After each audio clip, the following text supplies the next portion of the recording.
प्रिय दोस्तों, हिंदी वर्तिका गणेशपुर मैनपुरी चैनल में आपका हार्दिक स्वागत है। आज हम पढ़ेंगे मलिक मोहम्मद जायसी, जो सूफी कवि हैं, इनके बारे में। तो पढ़ें, बढ़ें और अपने लक्ष्य को प्राप्त करें। कृपया चैनल को लाइक, सब्सक्राइब और शेयर करें। अधिक से अधिक नए दोस्तों को जोड़ें। हम सब जानते हैं कि जायसी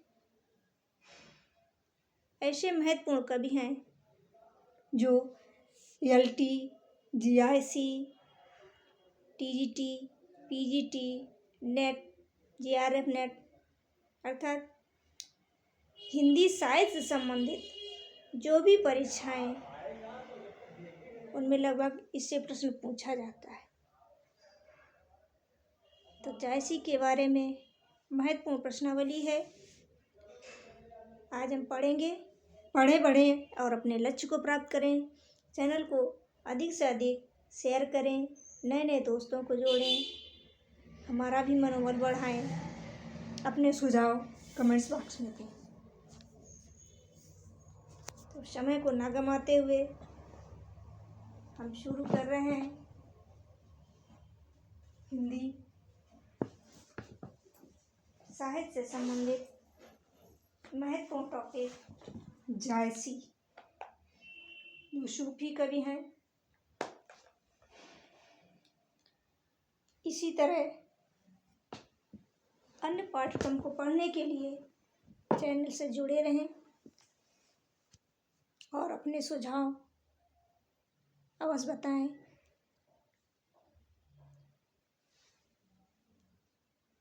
तो शुरू करते हैं। मलिक मोहम्मद जायसी। जायसी का जन्म 1477-1542 ईस्वी में मृत्यु हुई थी। जायसी का जन्म 1477 और मृत्यु 1542 ईस्वी। शुरू करते हैं। मलिक मोहम्मद जायसी सूफी काव्य के प्रतिनिधि कवि स्वीकार किए गए। इनका जन्म 1477 के आसपास रायबरेली जनपद के जायस कस्बे में,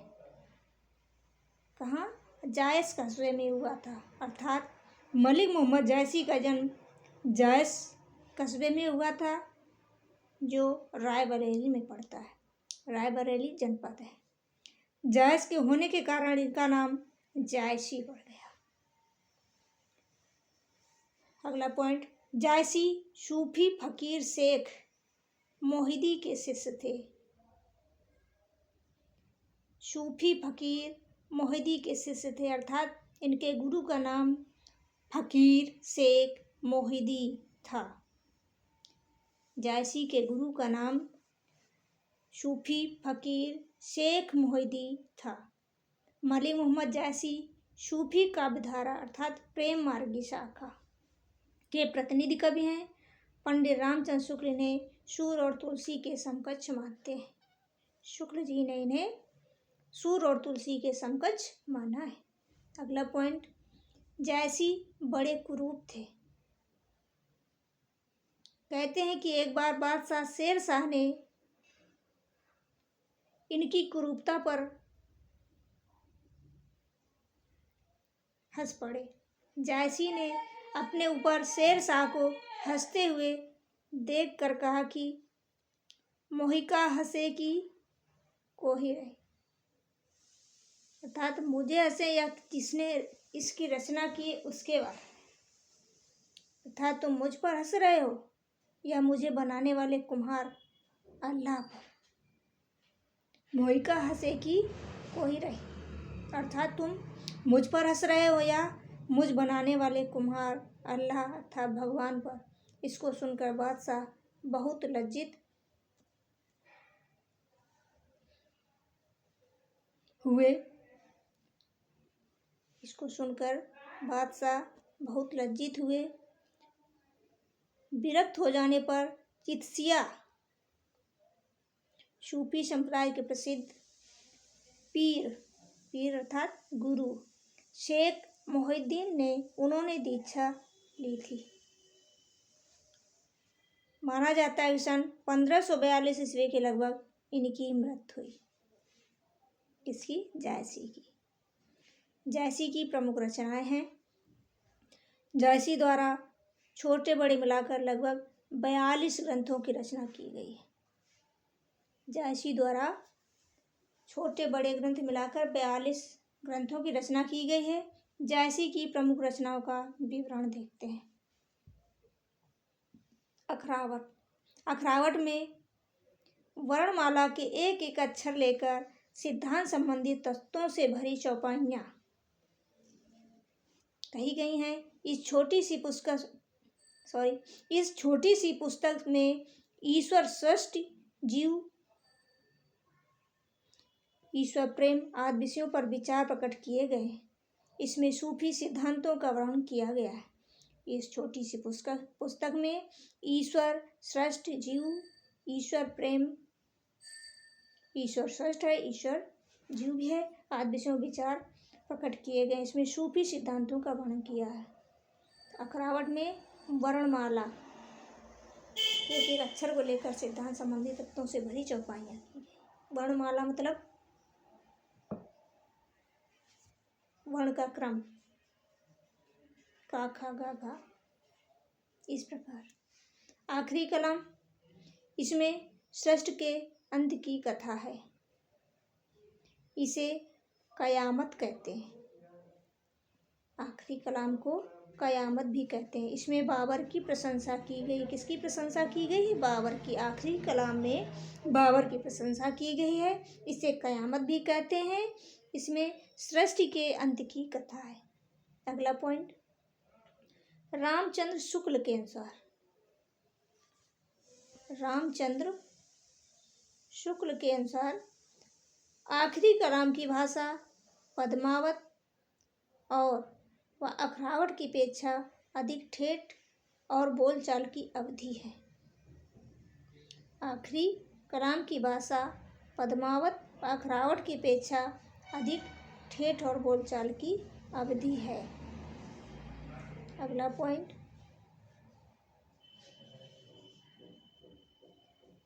कहनावत। इसमें कृष्ण की कथा है। पूछा जाता है कहनावत में किसकी कथा है? तो कृष्ण की कथा है। चित्ररेखा। चित्ररेखा में चंद्रपुर के राजा चंद्रभान की पुत्री चित्ररेखा और कन्नौज के राजा कल्याण सिंह के पुत्र प्रीतम कुंवर की कहानी वर्णित है। अर्थात चित्ररेखा में नायिका चित्ररेखा है और नायक प्रीतम कुंवर। कहरनामा। कहरनामा में कवि ने आध्यात्मिक विवाह की प्रस्तावना के साथ कंवर जात से प्रचलित विवाह प्रथा द्वारा आत्मा और परमात्मा के परिणय और मिलन को दिखाया गया है। मसलनामा। मसलनामा में ईश्वर, प्रेम, भक्ति और प्रेम निवेदन है। ईश्वर के प्रति प्रेम, भक्ति और प्रेम निवेदन का वर्णन है मसलनामा। अगला पॉइंट,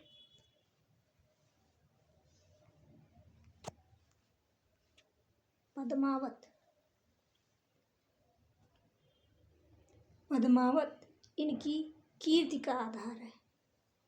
अब पूछा जाए कि जायसी की कीर्ति का आधार कौन है? आधार स्तंभ है पद्मावत। अगला, इसमें इतिहास और कल्पना का सुंदर समन्वय किया गया। यह हिंदी साहित्य का प्रसिद्ध एवं लोकप्रिय महाकाव्य है। पद्मावत महाकाव्य है। मुस्लिम होते हुए भी जायसी ने भारतीय संस्कृति व सभ्यता का अत्यंत भावपूर्ण चित्रण किया है। इसकी भाषा ठेठ अवधी है। पद्मावत की भाषा अवधी, जिस पर फारसी का प्रभाव विद्यमान है।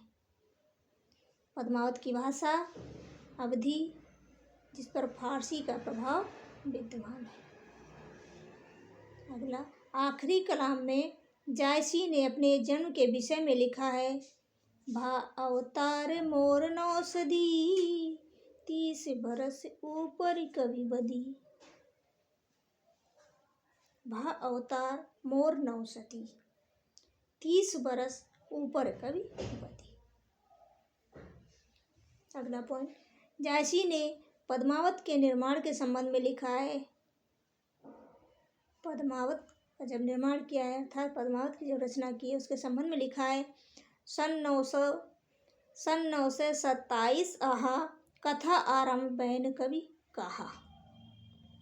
927 सन 927 लिखी गई है, कथा आरंभ बैन कवि कहा। अगला पॉइंट, पद्मावत को अवधि का प्रथम उपन्यास माना जाता है, अर्थात अवधि का प्रथम उपन्यास पद्मावत। अवधि का प्रथम उपन्यास पद्मावत। जायसी कृत पद्मावत में कुल 57 खंड हैं। जायसी कृत अर्थात जायसी द्वारा लिखा गया पद्मावत में कुल 57 खंड हैं। इनका प्रिय अलंकार उत्प्रेक्षा है। पद्मावत को प्रतीकात्मक महाकाव्य कहा जाता है। जायसी कृत पद्मावत की भाषा ठेठ अवधी है। नागवती वियोग वर्णन पद्मावत का महत्वपूर्ण भाग है। नागवती वियोग वर्णन का आरंभ आषाढ़ मास से प्रारंभ होता है, पूछा जाता है। नागवती वियोग वर्णन आषाढ़ मास से प्रारंभ होता है, महत्वपूर्ण प्रश्न है।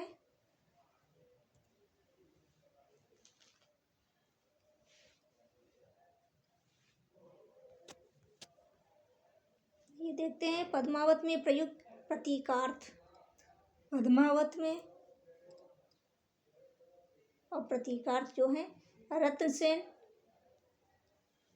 मन अर्थात आत्मा, सिंघल हृदय, पद्मावती श्रद्धा या सात्विक बुद्धि, परमात्मा भी कह सकते हैं पद्मावती। हीरामन तोता गुरु रूप में, नागवती दुनिया धंधा या सांसारिक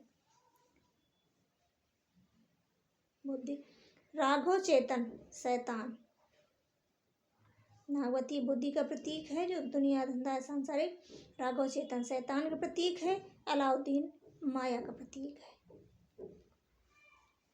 नागवती बुद्धि दुनिया धंधा या सांसारिक बुद्धि का प्रतीक है, हीरामन गुरु का प्रतीक है, पद्मावती श्रद्धा या सांसारिक बुद्धि का प्रतीक है, सिंघल हृदय का प्रतीक है, रत्नसेन मन और आत्मा का प्रतीक है, मन या आत्मा का प्रतीक है। इस तरह ये प्रतीकात्मक महाकाव्य है।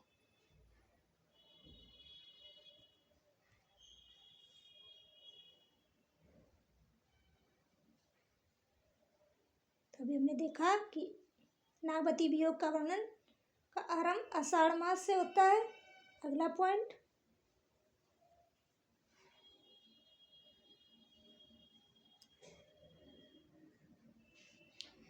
ग्रंथ के आरंभ में शाहे वक्त शेरशाह की प्रशंसा, शेरशाह दिल्ली सुल्तान, चारे खंड तपे जस भानु, चारों खंड तपे जस भानु। ग्रंथ के आरंभ में शाहे वक्त शेरशाह की प्रशंसा है, जिसमें शेरशाह दिल्ली सुल्तान, चारों खंड तपे जस भानु। शेरशाह दिल्ली सुल्तान, चारों खंड तपे जस भानु। अगला पॉइंट, विजयदेव नारायण शाही पद्मावत को अपने ढंग की त्रास दी, अर्थात विजयदेव नारायण शाही ने इसे क्या कहा है, ट्रेजेडी कहा है। शाही जायसी को मूलतः कवि मानते हैं। विजयदेव नारायण शाही ने पद्मावत को त्रासदी या ट्रेजेडी कहा है। शाही जायसी को मूलतः कवि मानते हैं। मलिक मोहम्मद जायसी कहाँ के रहने वाले थे, जायस के रहने वाले थे। ये सिकंदर लोदी बाबर के समकालीन थे। जायसी के यश का आधार है पद्मावत। पद्मावत प्रेम की पीर की व्यंजना करने वाला विशद प्रबंध काव्य है। प्रेम की पीर की व्यंजना करने वाला विशद प्रबंध काव्य कौन है, पद्मावत। यह चौपाई दोहा में निबद्ध। 7 चौपाई के बाद एक दोहा। इसमें नियम है, चौपाई दोहा में निबद्ध है, लेकिन 7 चौपाई के बाद एक दोहा और मसनवी शैली है। फिर से देखते हैं। पद्मावत में मलिक मोहम्मद जायसी जायस के रहने वाले थे। सिकंदर लोदी एवं बाबर के समकालीन थे। जायसी के यश का आधार पद्मावत है। प्रेम की पीर की व्यंजना करने वाला विशद प्रबंध काव्य पद्मावत। यह चौपाई दोहा में निबद्ध है। 7 चौपाई के बाद एक दोहा। इसकी रचना 7 चौपाई एक दोहा में निबद्ध है। शैली मसनवी शैली। पद्मावत की कथा चित्तौड़ के शासक रतन सेन और सिंघल द्वीप की राजकन्या पद्मिनी की प्रेम कहानी है। पद्मावत की कथा चित्तौड़ के शासक रतन सेन, सिंघल द्वीप की राजकन्या पद्मिनी की प्रेम कहानी पर आधारित है। इसमें पद्मावत में रतसेन की पहली पत्नी नागमती वियोग का अनूठा वर्णन किया गया है। रतसेन की पहली पत्नी नागमती के वियोग का अनूठा वर्णन किया गया है। पद्मावत के नागवती वियोग खंड को हिंदी साहित्य की अनुपम निधि माना जाता है। नागवती वियोग खंड को हिंदी साहित्य का अनुपम निधि माना जाता है। अब देखते हैं प्रसिद्ध पंक्तियाँ।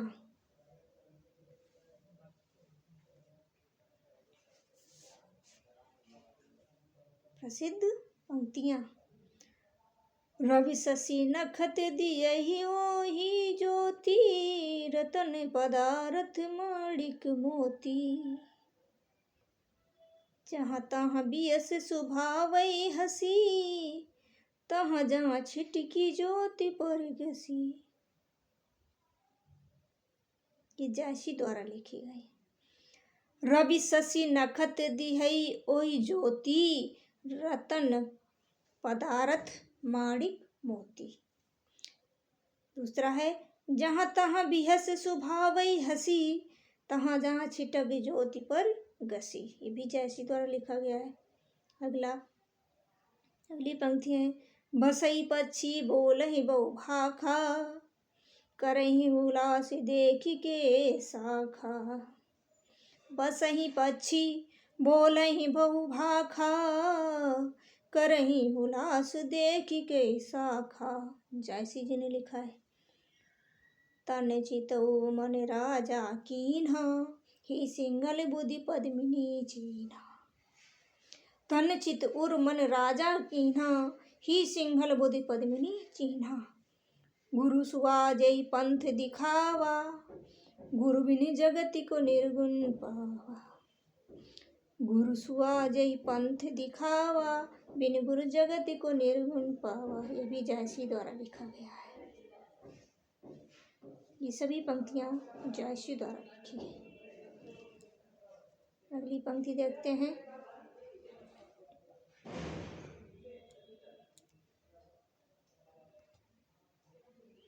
नागमती ये दुनिया धंधा, पाँचै सोई न चित बंधा।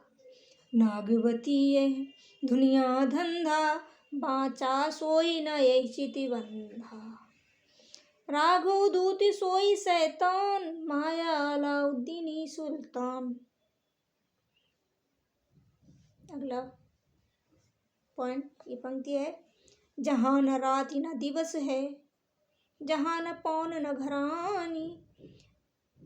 जहाँ न रात न दिवस है, जहाँ न पौन न घरानी। तेहि बन होई सुअसरा बसा, रोके मिलावे आनी। जहाँ न रात न दिवस है, जहाँ न पौन न घरानी। तेहि बन होई सुअरा बसा, कोरे मिलावे आनी। जैसी ने ये भी लिखा। अगली पंक्ति है, मानुष प्रेम भयो बैकुंठी, नहीं तो कहा छार भर मुठी।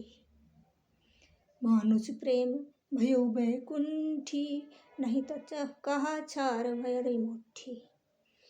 जिसे पाकर मनुष्य बैकुंठी हो जाता है। अर्थात देखते हैं प्रेम ही मनुष्य के जीवन का चरम मूल्य है।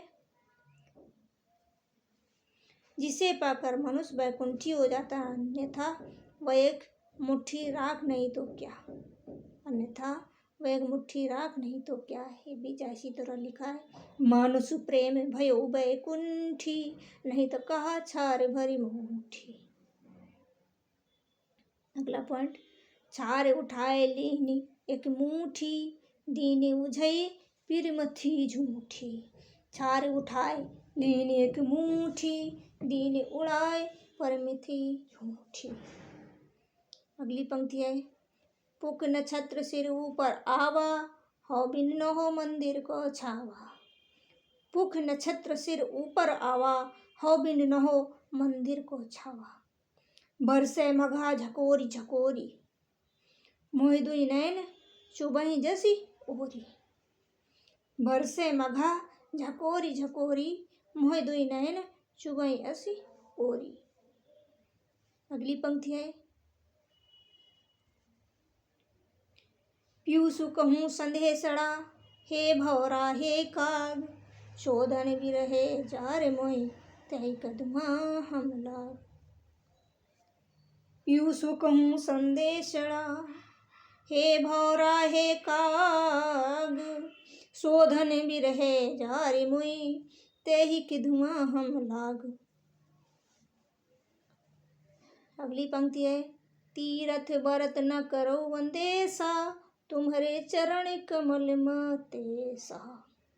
तीरथ बरत न करो वंदेसा, तुम्हारे चरण कमल मतेसा। जहाँ तहाँ जाओ तुम्हारी पूजा, तुम सा देव और नहीं दूजा।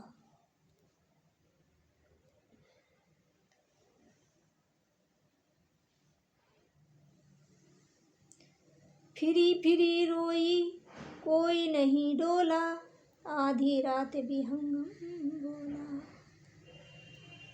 फिरी फिरी रोई कोई नहीं डोला, आधी रात विहंगम बोला। तो ये थी महत्वपूर्ण पंक्तियां जायसी द्वारा लिखी। आगे देखते हैं मलिक मोहम्मद जायसी के बारे में प्रमुख कथन।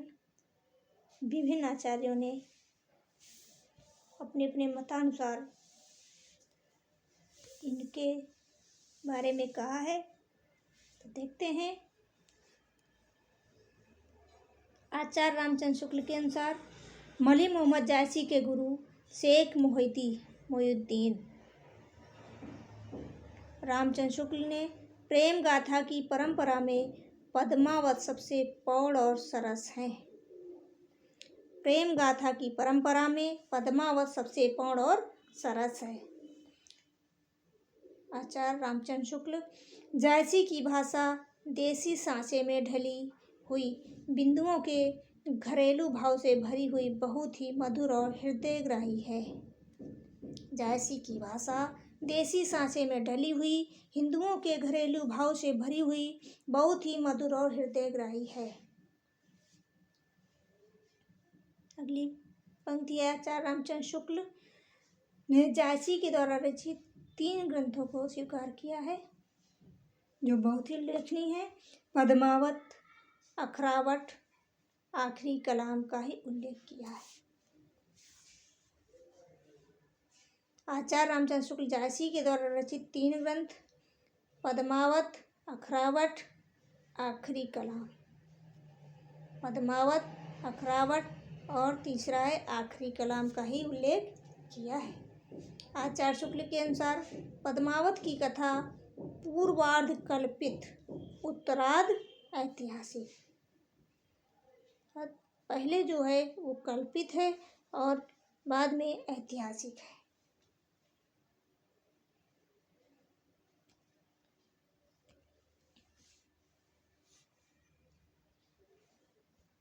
रामचंद्र शुक्ल, हिंदू हृदय और मुसलमान हृदय आमने सामने करके अजन्मीपन मिटाने वाले में इन्हीं का नाम लेना पड़ता है। रामचंद्र शुक्ल जी कहते हैं कि हिंदू हृदय और मुसलमान हृदय आमने सामने करके अजन्मीपन मिटाने वाले में इन्हीं का नाम लेना पड़ता है। आचार्य रामचंद्र शुक्ल का अगला कथन है, कबीर ने केवल भिन्न प्रतीत होती हुई परोक्ष सत्ता की एकता का आभास दिया था। प्रत्यक्ष जीवन की एकता का दृश्य सामने रखने की आवश्यकता बनी थी, यह जायसी द्वारा पूरी हुई है। इसे देखते हैं, कबीर ने केवल भिन्न प्रतीत होती हुई परोक्ष सत्ता की एकता का आभास दिया था। प्रत्यक्ष जीवन की एकता का दृश्य सामने रखने की आवश्यकता बनी थी, यह जायसी द्वारा पूरी हुई है। कबीर ने प्रत्यक्ष जीवन की एकता का आभास दिया था, वो जायसी द्वारा पूरी हुई है, रामचंद्र शुक्ल द्वारा कथन है।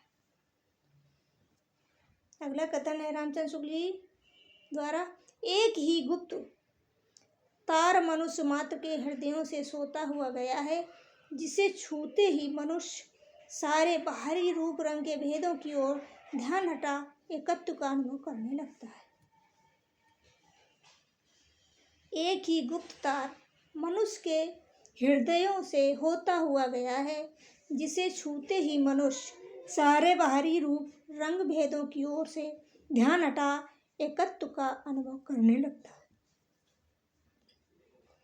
अगला कथन शुक्ल जी का, नागवती का विरह वर्णन हिंदी साहित्य में अद्वितीय वस्तु है। जायसी ग्रंथावली की भूमिका में लिखा है। नागवती का विरह वर्णन हिंदी साहित्य में अद्वितीय वस्तु है, ये जायसी ग्रंथावली की भूमिका में लिखा है। रामचंद्र शुक्ल का कथन है, जायसी के श्रृंगार में मानसिक पक्ष प्रधान है, शारीरिक गौड़। जायसी के श्रृंगार में मानसिक पक्ष प्रधान है और शारीरिक गौड़। अगला पॉइंट,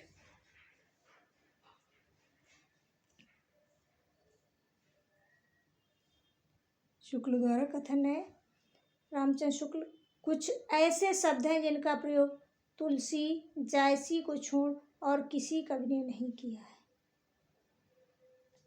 जायसी और तुलसी ने कुछ ऐसे शब्द हैं जिनका प्रयोग किया और किसी कवि ने नहीं किया है। कुछ ऐसे शब्द हैं जिनका प्रयोग तुलसी और जायसी को छोड़ और किसी कवि ने नहीं किया है। रामचंद्र शुक्ल जी का अन्य कथन है, अपनी भावुकता का बड़ा भारी परिचय जायसी ने इस बात में दिया है कि रानी नागवती विरह दशा में अपना रानीपन बिल्कुल भूल जाती है।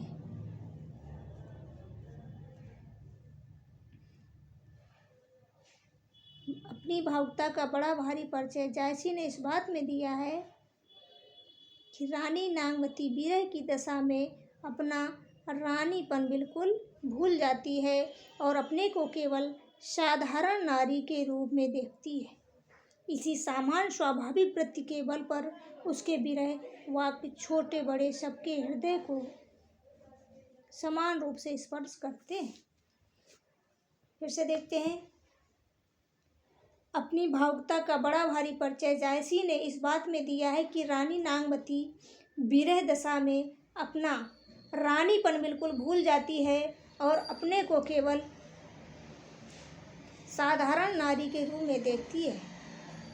इसी सामान्य स्वाभाविक वृत्ति के बल पर उसके विरह वाक्य छोटे बड़े सबके हृदय को समान रूप में स्पर्श करते हैं।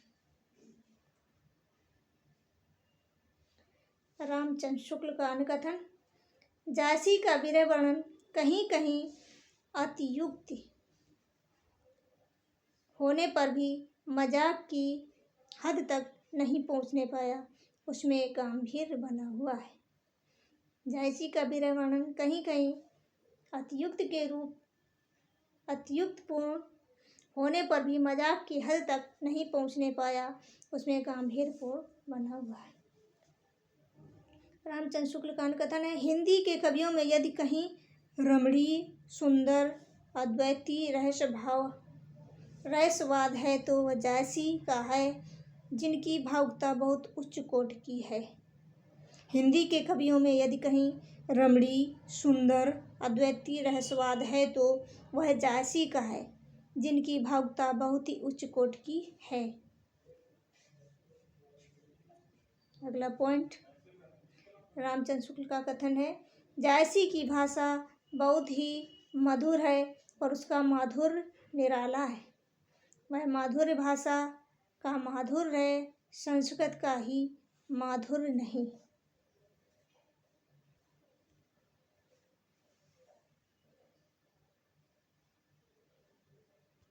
फिर से देखते हैं,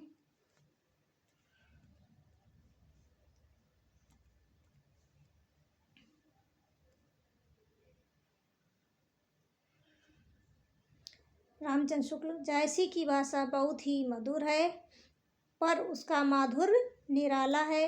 वह माधुर्य भाषा का माधुर्य है, संस्कृत का माधुर्य नहीं। रामचंद्र शुक्ल अनुकथन, प्रबंध क्षेत्र में तुलसीदास का जो सर्वोच्च आसन है उसका कारण यह है कि वीरता, प्रेम आजीवन का कोई एक ही पक्ष न लेकर तुलसी ने संपूर्ण जीवन को लिया है। जायसी का क्षेत्र तुलसी की अपेक्षा में परिमित है। यह प्रेम वेदना उनकी अत्यंत गूढ़ है। जायसी ग्रंथावली की भूमिका में लिखा है। फिर से देखते हैं, प्रबंध क्षेत्र में तुलसी दास का जो सर्वोच्च आसन है उस कारण यह है कि वेदना, वीरता, प्रेम आदि जीवन का कोई एक पक्ष न लेकर तुलसी ने संपूर्ण जीवन को लिया है। और जायसी का क्षेत्र तुलसी की अपेक्षा में परिमित है पर प्रेम वेदना उनकी अत्यंत गूढ़ है। जायसी ग्रंथावली की भूमिका से लिया है। विजयदेव नारायण शाही, विजयदेव नारायण शाही जी का कथन है जायसी के प्रति, जायसी में अपने स्वाधीन चिंतन और प्रखर बौद्धिक चेतना के लक्षण मिलते हैं जो गद्दियों और सिलसिलों की मठी या सरकारी नीतियों से अलग है। इस अर्थ में जायसी यदि सूफी है तो कुजात सूफी है। जायसी में अपने स्वाधीन चिंतन, प्रखर बौद्धिक चेतना के लक्षण मिलते हैं जो गद्दियों और सिलसिलों की मढ़ी पर या सरकारी नीतियों से अलग हैं। इस अर्थ में जायसी यदि सूफी है तो कुजात सूफी है।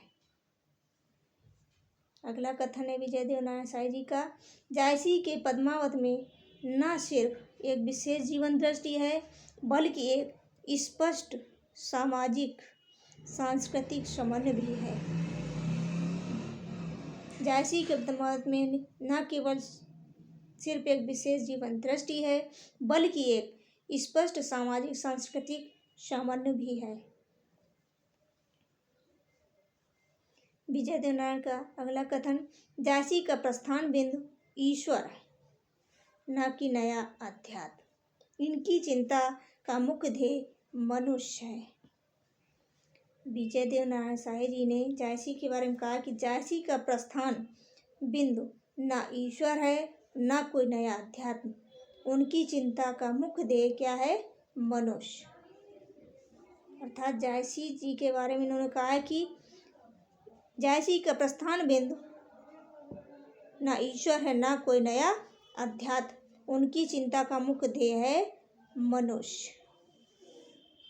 ओके, आशा करती हूँ आप लोगों को जायसी के बारे में एक ही जगह महत्वपूर्ण जानकारी प्राप्त हुई तो बहुत ही अच्छा लगा होगा, क्योंकि एक ही जगह इतने सार गर्भित, कितने सुंदर संगठित शब्दों के माध्यम से इसकी कंटेंट को बनाया है। अर्थात पढ़ें बढ़ें, अपने लक्ष्य को प्राप्त करें। इस कंटेंट को, इस चैनल को अधिक से अधिक शेयर करें, लाइक करें, सब्सक्राइब करें, कमेंट्स बॉक्स में अपने सुझाव दें। एक ही जगह एक ही लेखक के बारे में प्रस्तुति बहुत ही असंभव हो जाती है। कृपया अपने सुझाव अवश्य बताएं। विजय देव नारायण शाही का अन्य कथन है, पद्मावत जिंदगी का दर्शन नहीं, जिंदगी है। जिंदगी का दर्शन नहीं बल्कि जिंदगी है, जैसी का तसव्वुफ नहीं, जैसी की कविता है। विजय देव नारायण शाही जी ने जिंदगी का दर्शन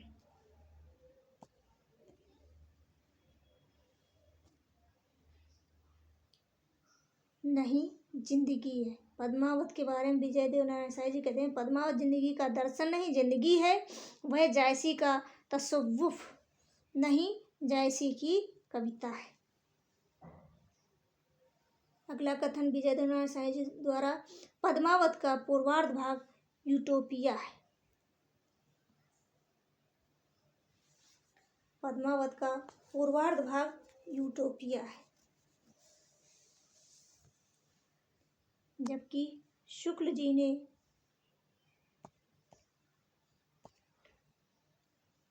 पूर्वार्ध भाग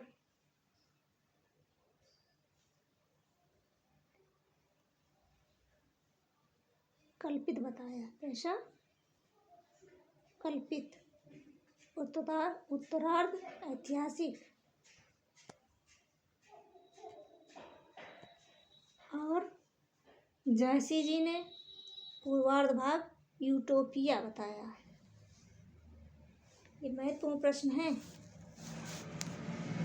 कृपया बहुत ध्यान से पढ़ें, लिख लिख कर पढ़ें, अपने सुझाव कमेंट्स बॉक्स में दें।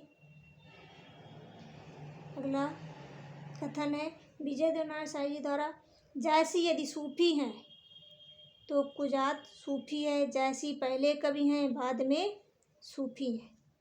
जैसी यदि सूफी हैं तो कुजात सूफी हैं, जैसी पहले कवि हैं बाद में सूफी हैं। विजय देव नारायण शाही जी का अगला कथन, जैसी को वैकुंठ प्रेम की तलाश नहीं है, बल्कि वो तो ऐसा प्रेम चाहते हैं जो प्रेम करने वाले को ही वैकुंठ बना दे। जैसी को वैकुंठ की तलाश नहीं है, बल्कि वो ऐसा प्रेम चाहते हैं जो प्रेम करने वाले को ही वैकुंठ बना दे। अगला कथन है नगेंद्र जी का। डॉक्टर नगेंद्र के अनुसार देखते हैं, समग्र रूप से पद्मावत अत्यंत उच्च कोटि का प्रबंध काव्य है, जिसकी तुलना में रामचरितमानस और कामायनी जैसे कुछ काव्य रखे जा सकते हैं। समग्र रूप से पद्मावत अत्यंत उच्च कोटि का प्रबंध काव्य है, जिसकी तुलना में रामचरितमानस और कामायनी जैसे कुछ काव्य भी रखे जा सकते हैं। अगला कथन है बच्चन जी का। डॉक्टर बच्चन सिंह, ये हरिवंश राय बच्चन नहीं, बच्चन दो हैं। जिस प्रकार धर्मवीर भारती और धर्मवीर अलग अलग हैं, इस प्रकार ये भी हैं, बच्चन सिंह और हरिवंश राय बच्चन। तो यह डॉक्टर बच्चन सिंह के अनुसार, जैसी की अवधि की अर्घान है। जैसी की अवधि की अर्घान है। किसने कहा? बच्चन सिंह जी ने। यह अवधि किसी अन्य कवि में नहीं मिलेगी। जैसी का जो कुछ पढ़िए अवधि की रसगंध जरूर मिलेगी। जैसी का कुछ पढ़िए, जैसी का जो कुछ पढ़िए अवधि की रसगंध जरूर मिलेगी।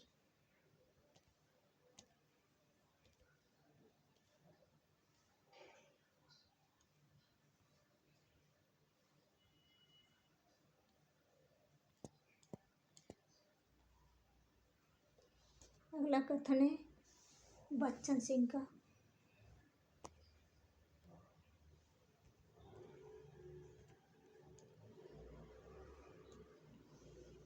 डॉक्टर बच्चन सिंह के अनुसार जायसी के लिए कथन है, कोई ना रहे पद्मावत है और रहेगा। जायसी ने कहा है, फूल मरे पे मरे न बासु। जायसी मृत्युंजय बन गए हैं। किसने कहा है? बच्चन सिंह ने। जायसी मृत्युंजय बन गए हैं। कोई ना रहे पद्मावत है और रहेगा, जायसी ने ही कहा है। बच्चन सिंह का कथन है, कोई ना रहे पद्मावत है और रहेगा, जायसी ने ही कहा है। फूल मरे पे मरे न बासु। जायसी ने ये स्वयं लिखा है तथा बच्चन सिंह ने कहा है कि जायसी मृत्युंजय बन गए। अगला कथन है बच्चन सिंह द्वारा, पद्मावत जायसी का ही श्रेष्ठ ग्रंथ है, बल्कि समूची हिंदी काव्य परंपरा का एक दुर्लभ रत्न है। समूची हिंदी काव्य परंपरा का एक दुर्लभ रत्न कौन है? पद्मावत। पद्मावत जायसी का श्रेष्ठ ग्रंथ नहीं, बल्कि समूची हिंदी काव्य परंपरा का एक दुर्लभ रत्न है। किसने कहा है? बच्चन सिंह ने। बच्चन सिंह का अगला कथन है, जीवन के विरुद्ध मृत्यु और मृत्यु के विरुद्ध जीवन के संघर्ष का नाम पद्मावत जीवन प्रेम है। बच्चन सिंह के अनुसार जीवन के विरुद्ध मृत्यु और मृत्यु के विरुद्ध जीवन के संघर्ष का नाम पद्मावत जीवन प्रेम है।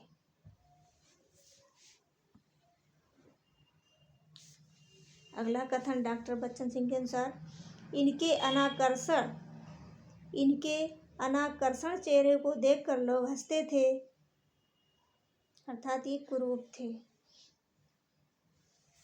इनके चेहरे को देखकर लोग हंसते थे, किंतु कविता सुनकर रोते थे। जय मुख देखा तेई हंसा, सुनते आयु आंसू। बच्चन सिंह का कथन है कि इनके अनाकर्षण चेहरे को देखकर लोग हंसते थे, किंतु कविता सुनकर रोते थे।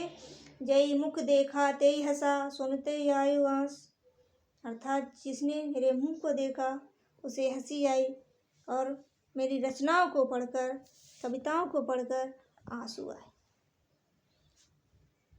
अगला कथन बच्चन सिंह के अनुसार, जायसी की भाषा ठेठ अवधी है तो तुलसी की संस्कृत निष्ठ।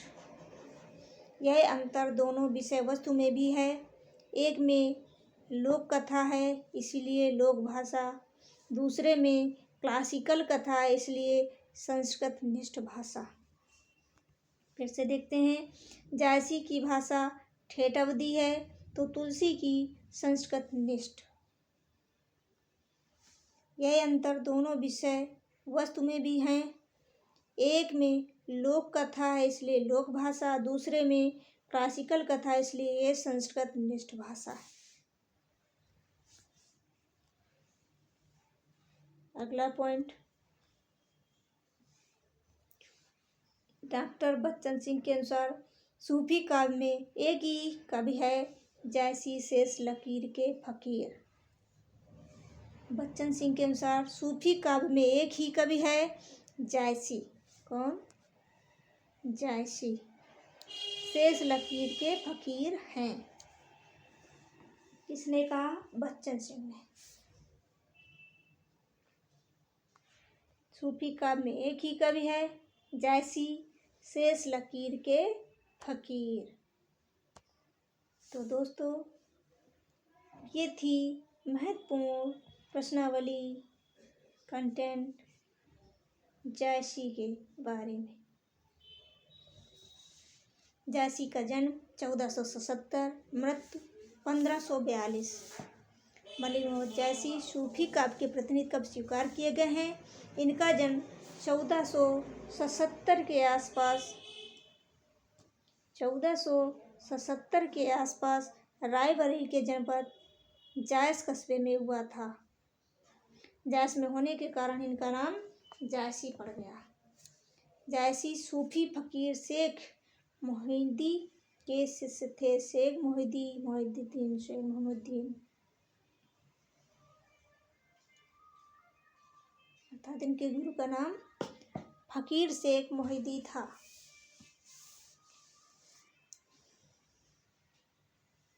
ये प्रेम मार्गी सूफी काव्यधारा के प्रतिनिधि कवि हैं। पंडित रामचंद्र शुक्ल ने सूर और तुलसी के समकक्ष मानते हैं। जायसी बड़े कुरूप थे। कहते हैं कि एक बार बादशाह शेरशाह ने इनकी कुरूपता पर हंस पड़े। जायसी ने अपने ऊपर शेरशाह को हंसते हुए देखकर कहा कि मोहिका हंसेगी को ही रही, अर्थात तुम मुझ पर हंस रहे हो या मुझे बनाने वाले कुम्हार अल्लाह पर। इसको सुनकर बादशाह बहुत लज्जित हुए।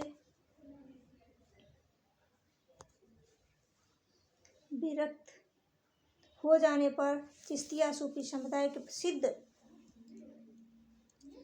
पीर अर्थात गुरु शेख मोहिउद्दीन ने उन्होंने दीक्षा ली थी। माना जाता सन 1542 ईस्वी के लगभग इनकी मृत्यु हुई थी। जायसी की रचनाएं छोटी बड़ी मिलाकर 42 रचनाएं हैं।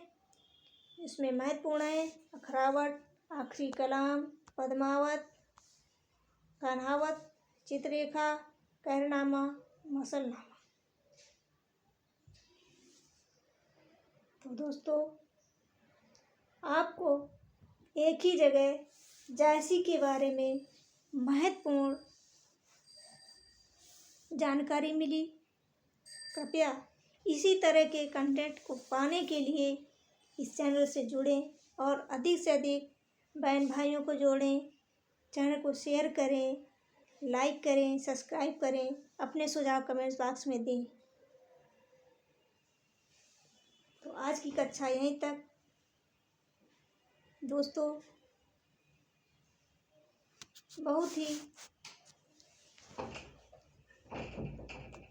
नमस्कार दोस्तों।